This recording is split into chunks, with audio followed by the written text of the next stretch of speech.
Oops, that wasn't okay.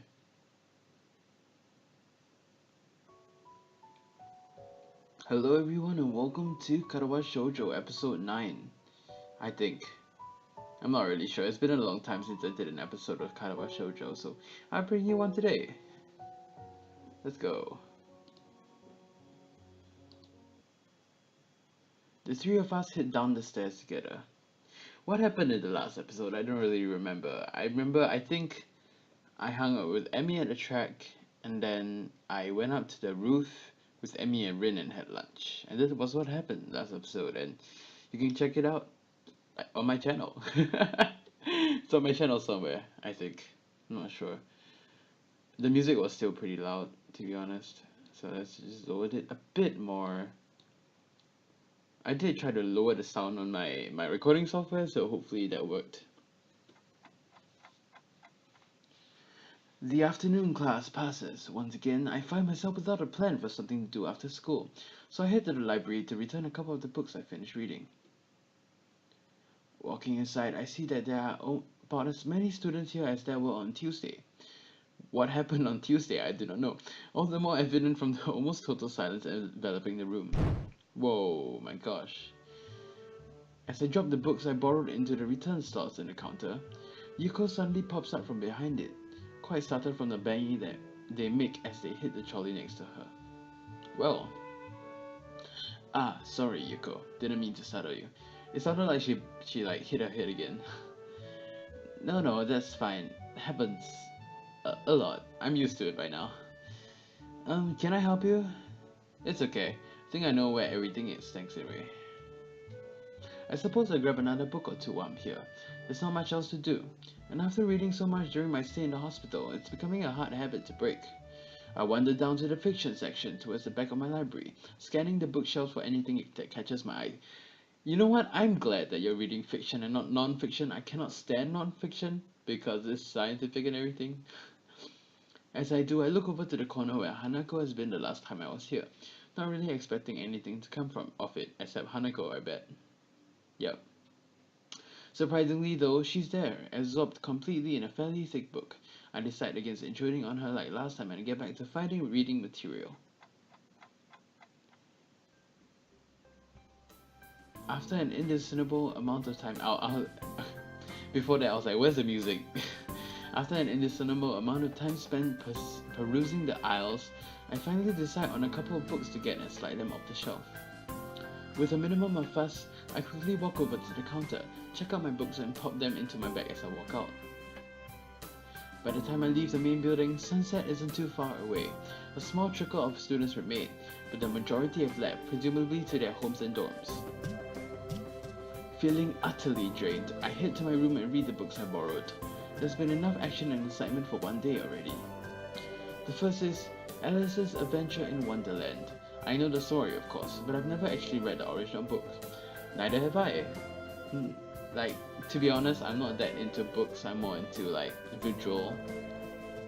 Like there's different types of learners, and there's like the visual, the auditory, the hands-on or interactive, and then there's the last one that I cannot, for the sake of anybody, like remember, which is basically through reading words and getting grasping concepts from the words. Things like literary or something, you know. It's just as trippy as I remember this story to be, with a wacky characters and nonsense plot like a Shy the Cat, right? And Mad Hatter. I start thinking of myself as some kind of Alice too. That is very deep, my friend. Helplessly tumbling down the rabbit hole into this crippled wonderland. Okay, yeah, that is a rather strong expression. Still, the isolated location and the overt way the school accommodates to absolutely everything is unsettling. It is like another world. I wonder why I can't shake the feeling of being an outsider like Alice, despite most everyone being so hospitable and friendly with me. The thing is that the world is a harsh place, and when you're put in somewhere where it's hospitable and friendly, and you have been living in a harsh place for all your life, you become cynical and skeptical, like you're the only one there that's actually like disbelieving of everything, you know. Turning another page, my mind starts drifting further away from the book. It's quiet. I can hear my heartbeat thumping against the fabric of my shirt. For some reason, it makes me feel really bad, like it has since the time in the forest with Winako. Like I was locked in a cage with something nasty and scary. I put the book down for a while and I stared at the ceiling, taking my time to shake off this feeling. That just rhymed. I put the book down for a while and stared at the ceiling, taking my time to shake off this feeling. Okay. 200 pages later, I fall asleep.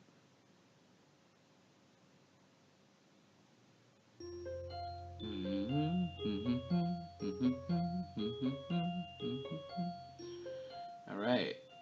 So what's gonna happen next?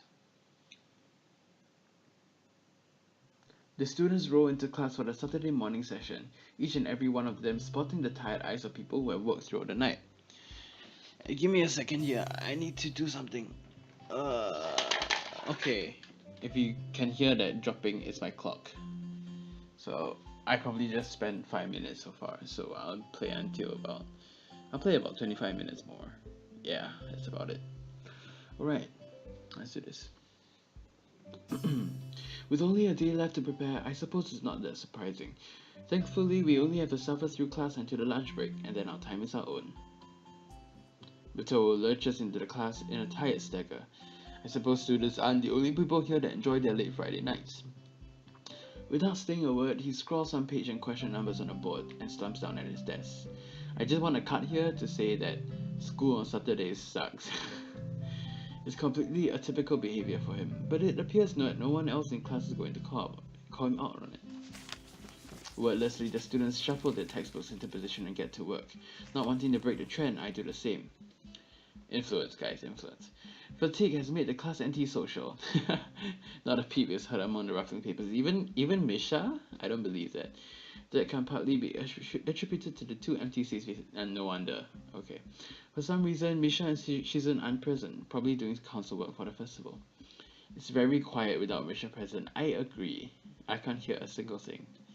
I wonder if she was born as rowdy as she is, or if she's making up for Shizun's lack of voice. Probably born.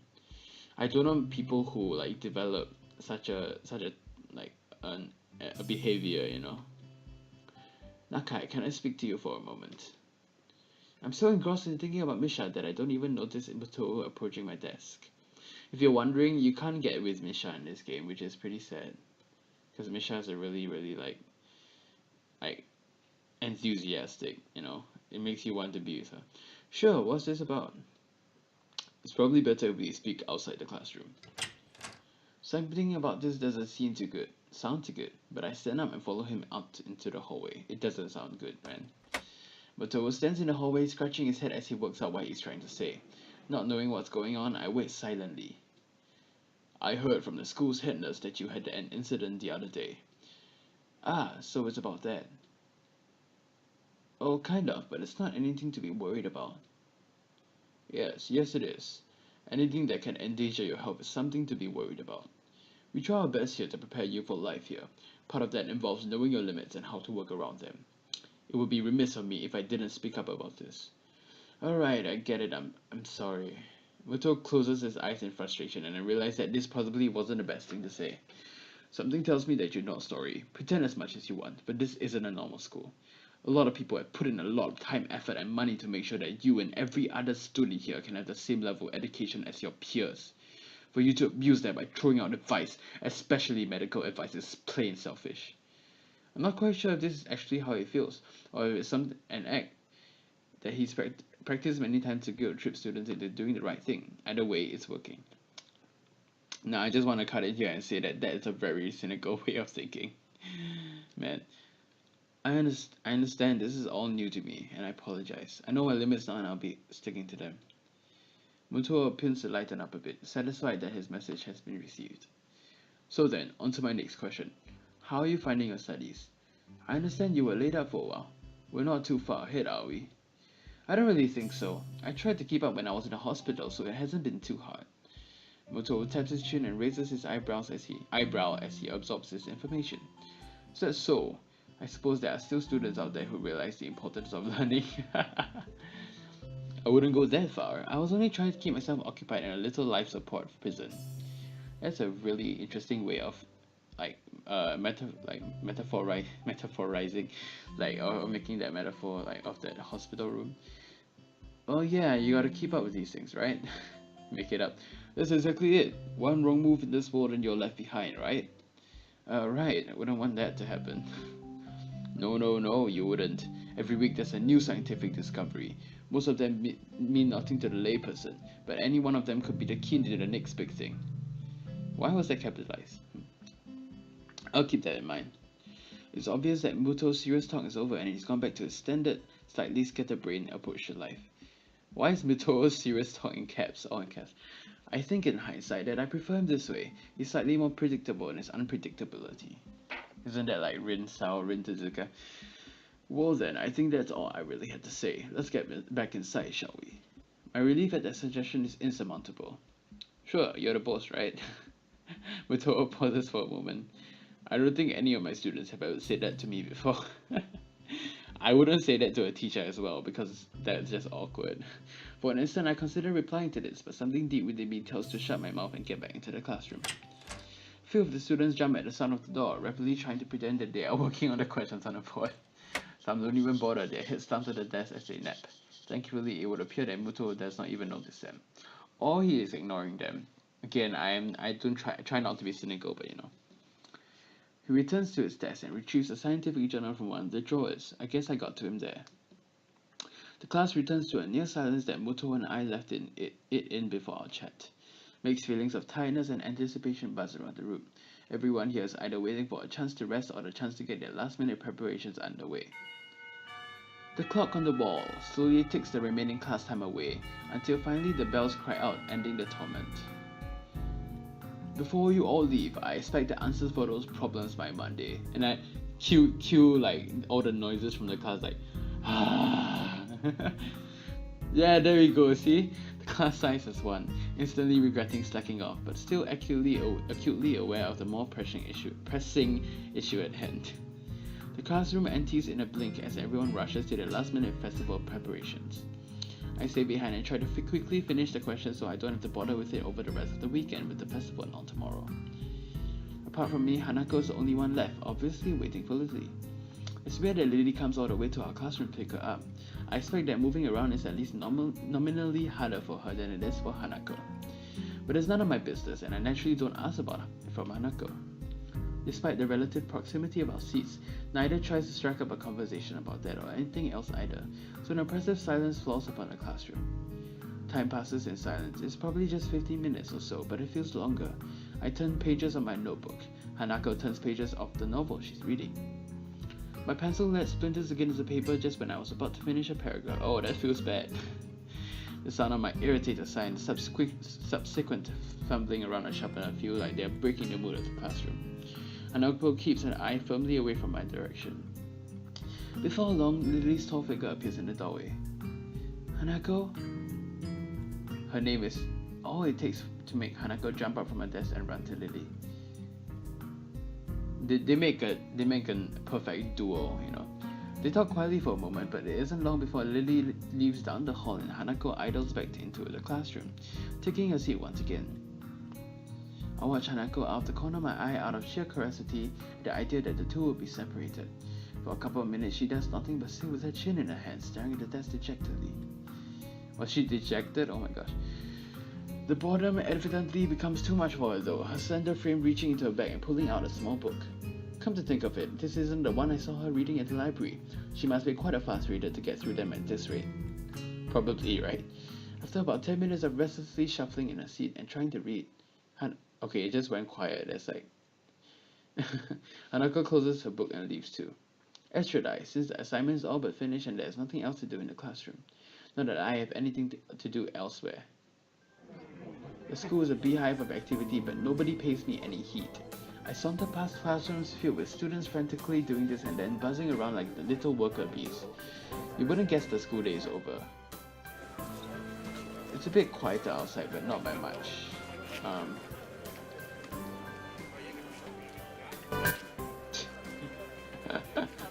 Okay. People zip by left and right, hurrying as quickly as they can, busy and energetic.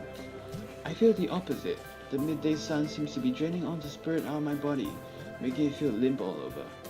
Warm, soft air flows inside my shirt, feeling like a cushion. I yawn lazily, thinking about what I do. I'll drop off my books at the dorms first, and then something I haven't decided yet. Maybe Kenji is... Oh wow, really? You want to talk to Kenji? Oh. On the way to dorms, I spot Emi coming my way, running despite not having those weird running prosthetics on. I wave at her and she skids to a stop. Yo, Hisao! Splatters of white and green paint adorn her nose and chin respectively, but her smile is wide as it seems it is always. She leans closer to me, I don't see the paint. She leans closer to me, amplifying the feeling she is examining me. What you doing? Like, you know, Isabella from Phineas and Ferb, like, what you doing? Nothing really. I don't have anything to do for the festival and everyone else seems to be doing something important. That's perfect! Then you can help me and Rin. With the festival preparations? I'm not sure if I'll be much of a help. That's fine. I'm not much help either. Emi grabs my wrist and starts dragging me back inside the school quite forcefully. Even her walking speed is more like jogging, making me stumble over myself simply trying to keep up. The stairs slow Emi down little bit. Maybe it's hard to climb with her legs, or maybe she's finally run out of breath. Probably both. We go all the way back to the third floor into the seniors hallway, ending up where I left 5 minutes ago. I could just as well have stayed here waiting for Emi and had I known. So, are you? Is Rin working on that mural still? That's right, she needs all kinds of paints, brushes and stuff, so I went to get them from the art classroom. You need me to help with that? Well, Rin had told me you had already helped her, so I thought you wouldn't mind. I see. So thanks to Emi's flaky logic, here I am again, quite flaky, collecting stuff from the art classroom from other people. The room is empty apart from ourselves and the lonely specks of dust floating in the air. Emi skips straight away to the back wall, digging out a tiny crumpled piece of paper from her pocket. While she tries to make sense of the scrawled handwriting, I take a closer look at the materials lying around here. Dozens of paint cans and bottles are arranged on the shelves in the most unorganized fashion.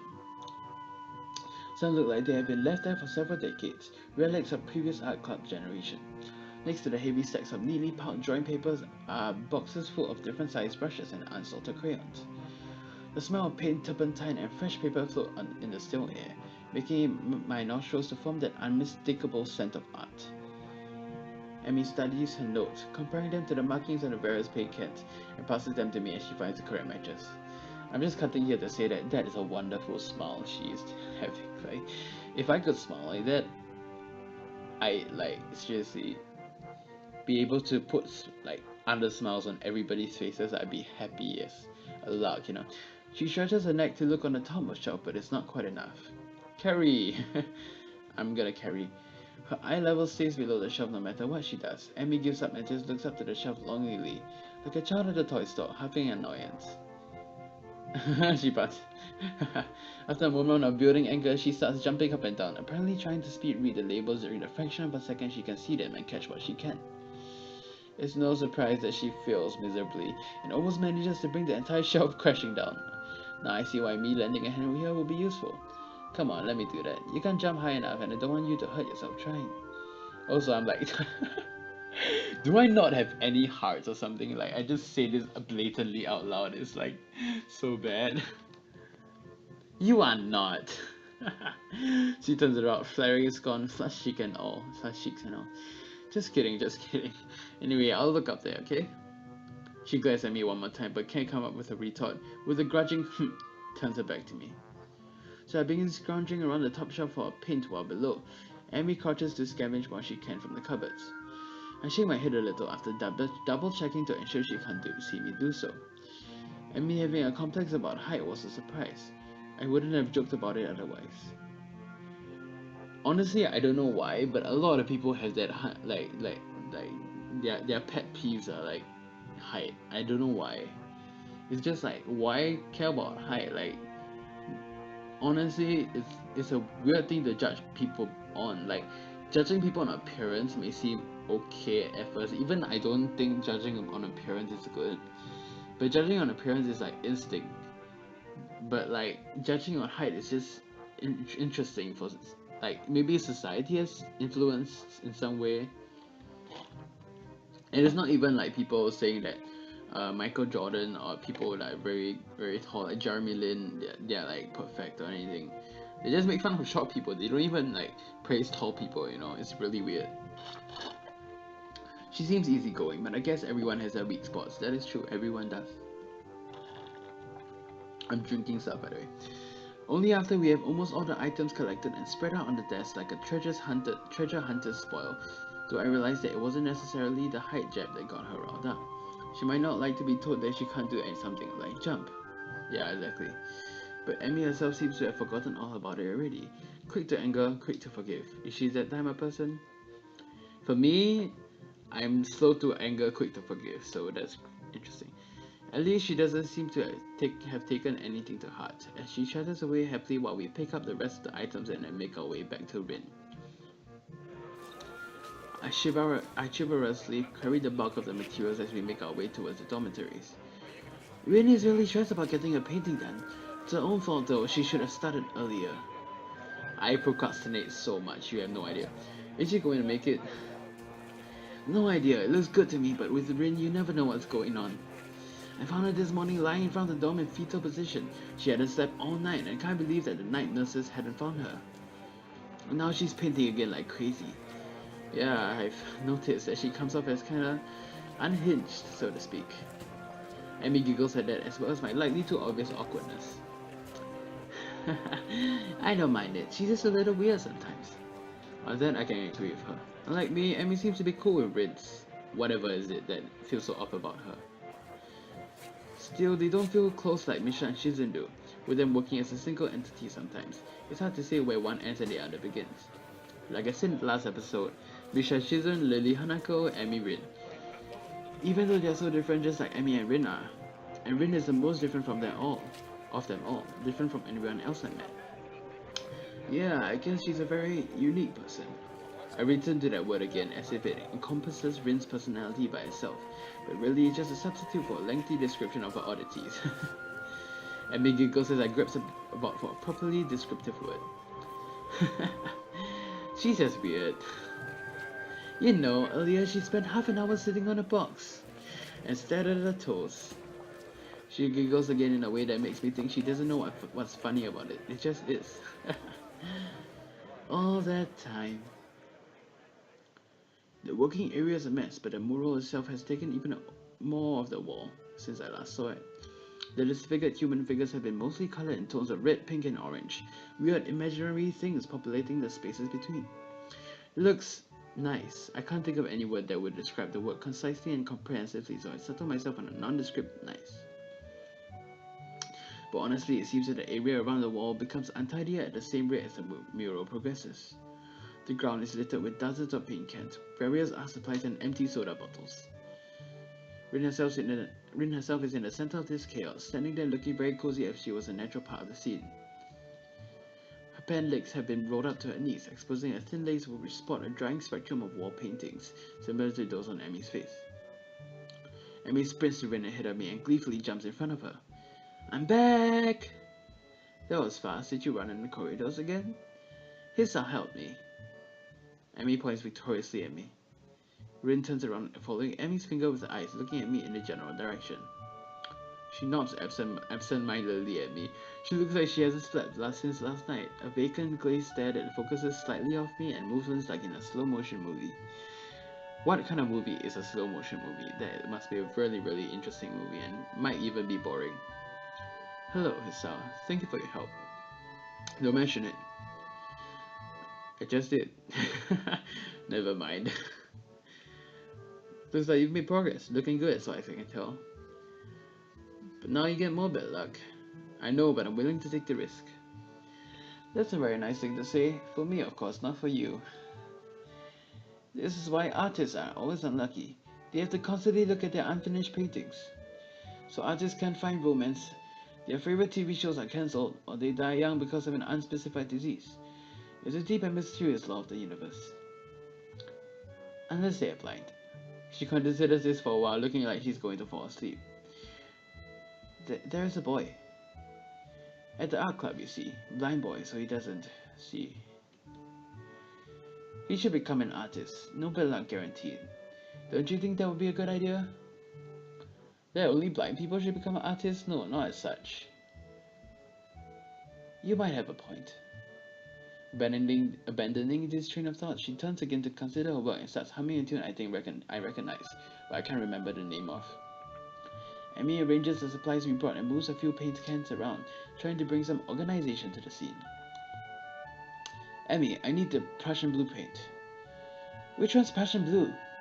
She's staring helplessly at 7 or 8 cans, each with a different tone of blue. It's the one with Prussian blue painted in it. Jeez, Rin, you're not helping at all. I look around as well, even though I don't know what Prussian blue looks like either. I wonder what blue has to do with Prussia. What Prussia even is. The name sounds vaguely familiar, but I can't place it. Prussia, I believe, is Russia and... Oh gosh, Russia and... Oh, what's the other country? Oh no, people are gonna get so mad for me. Oh gosh, what is the other country? What is the other country? Oh gosh, I'll tell you in the next episode, how about that? Oh, I forgot. While none of the blue looks more like Prussian than the others, the small print on the labels is legible enough to determine that none say anything about the contents being Prussian. There's no Prussian blue here.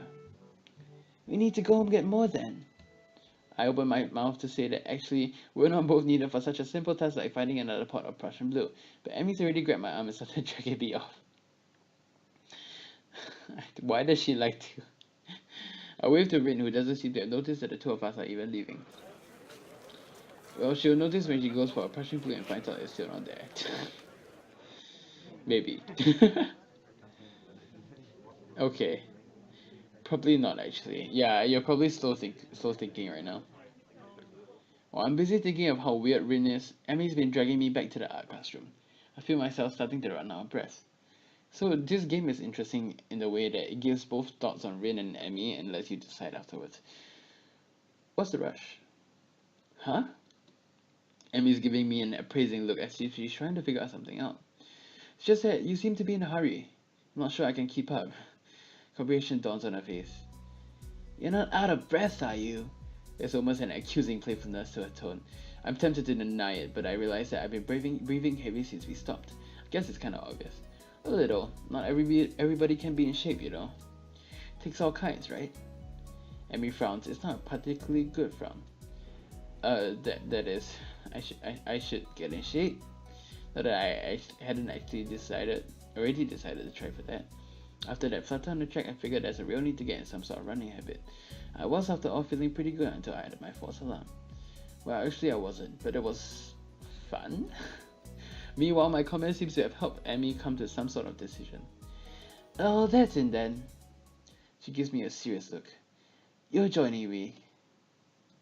I beg your pardon? In the mornings. You and I are now running partners. I've got a routine all planned down, in fact. She produces a crumpled sheet of paper, of course crumpled. I've got it right here with me. I take the sheet of paper and give it a once over. Times, dates, and laps all laid out.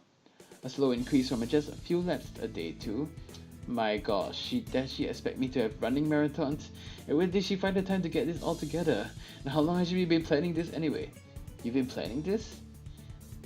A little. But it's really the nurse's idea. He told me to keep an eye on you to make sure you exercise like he told you to. A vast conspiracy? Maybe Kenji's onto something here. This seems a bit much for just keeping an eye on me. Well, to be honest, I've been trying to find a running partner in the mornings for a while now.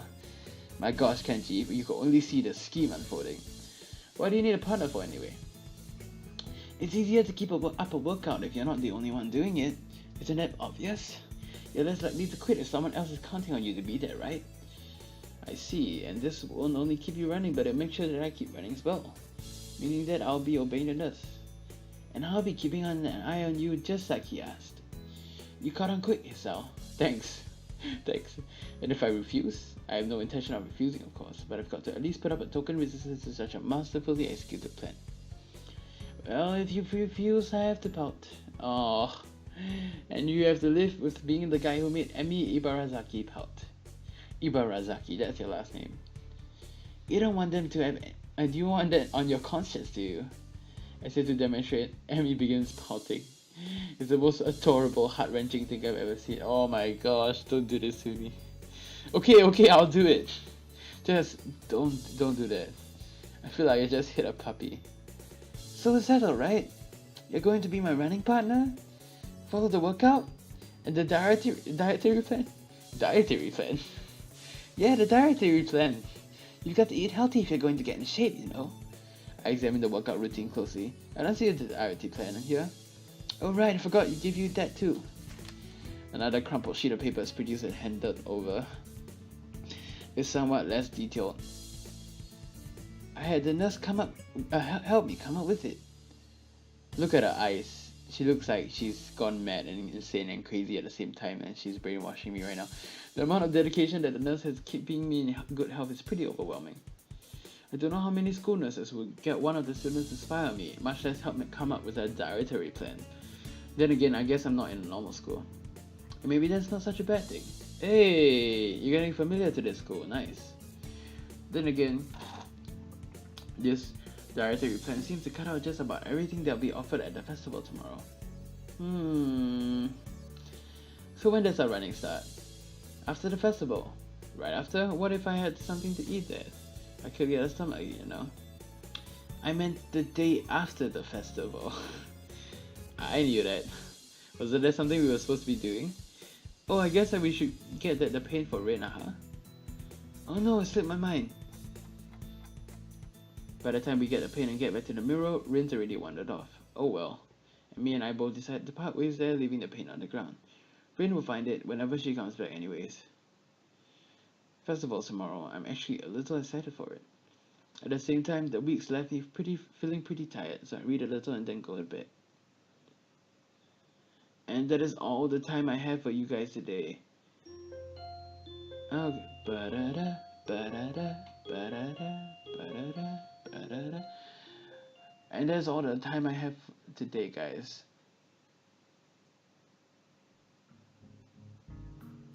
Okay, yeah, and I'll see you guys in the next episode. Like today this episode we like sort of like got to know Emi and Rin a bit more.